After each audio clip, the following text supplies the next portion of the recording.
अस्सलाम वालेकुम, मैं सर डॉक्टर ज़ीशान एक नई इन्फॉर्मेटिव वीडियो के साथ हाजिर हूँ। अच्छा, मेरे से बीइंग इंटरवेंशनल कार्डियोलॉजिस्ट कई मरीज़ पूछते हैं कि डॉक्टर साहब ये जो आप एंजियोग्राफी करते हैं या एंजियोप्लास्टी करते हैं तो इसके बाद कितना आराम ज़रूरी होता है। तो ये मैं वीडियो उन लोगों के लिए बना रहा हूँ जिन्हें ये सवाल या ये चीज़ उन्हें वो हिट करती है। तो ये मेरी वीडियो लाजमी सुनें और शेयर करें तो इंशाल्लाह इससे आपको बहुत फ़ायदा होगा।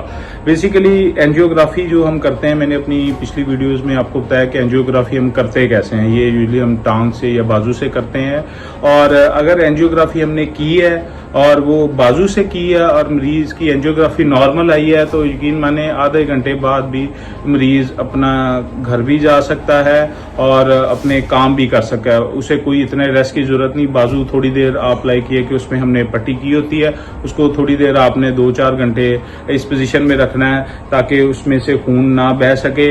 लेकिन ये है कि उसके फौरी बाद आप जो है कि अपने काम भी कर सकते हैं, और वो पट्टी हम यूजुअली 6 घंटे के बाद उतार देते हैं। तो अगर एंजियोग्राफी नॉर्मल आए, मरीज को कोई मसला ना हो, तो वो 6 घंटे बाद अपने जो है नॉर्मल एक्टिविटीज रिज्यूम कर सकता है।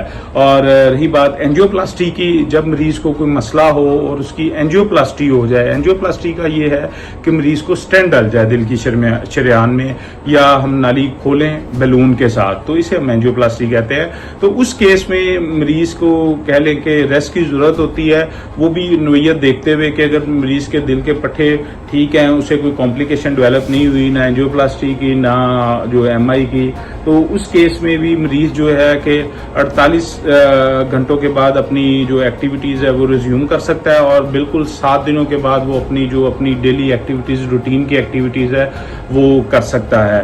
और बाकी जो आ जाता है कि अगर एंजियोग्राफी में मसला आ जाए कि मरीज की एंजियोग्राफी हुई और हमने स्टेंट नहीं दिया लेकिन उसमें कोई दिल की शरेयानों में कोई तंगी है, तो उस केस में भी मरीज अगर स्टेबल है तो हम बाहर शिफ्ट करके उसकी पट्टी करके उसको 4-6 घंटों में हम वो डिस्चार्ज कर देते हैं, वो मेडिसिन लिख के, ताकि उसके आगे वो मरीज वो देख ले कि उसने अब स्टेंट डलने हैं या बाईपास होना है। तो वो अगर तो कोई ऐसी चीज़ निकले कि जो ख़तरनाक है, जैसे लेफ्ट मेन निकल आती है कि दिल की मेन शरेयान बंद हो, तो उस केस में हम मरीज को रेस्ट एडवाइस करते हैं और जल्द अज जल्द बाईपास करवाने का मशवरा देते हैं। तो मेरी इन शॉर्ट सी वीडियो से आपको इंशाल्लाह बहुत फ़ायदा हुआ होगा कि ये इसका खुलासा ये है कि एंजियोग्राफी अगर नॉर्मल हो तो आपको कोई खास रेस्ट की ज़रूरत नहीं है। अगर आपकी एंजियोप्लास्टी हो और वो भी विदाउट एनी कॉम्प्लिकेशन हो तो वो उसमें आप 7 दिन के बाद अपना ये कि जो डेली एक्टिविटीज़ हैं वो रिज्यूम कर सकते हैं। तो मेरी मज़ीद इन्फॉर्मेटिव वीडियोज़ के लिए मेरा चैनल सब्सक्राइब करें। बहुत शुक्रिया।